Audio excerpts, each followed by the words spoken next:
Alam nyo ba kung ano ang maganda o swerte ng kulay ng damit ang dapat yung suotin sa New Year's Eve? Una ay ang pula. Sumisimbolo ito ng lakas, sigla, tapang, pag-ibig at proteksyon din ito laban sa mga malas. Kilala rin ang kulay na ito na umaakit ng swerte at mga positibong enerhiya.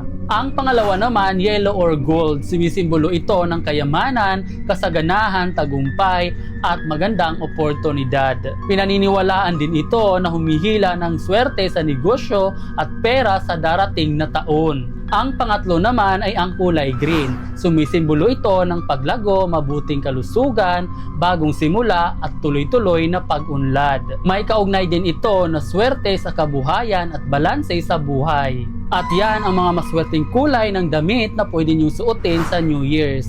Ngayon na alam niyo na anong kulay ang inyong susuotin.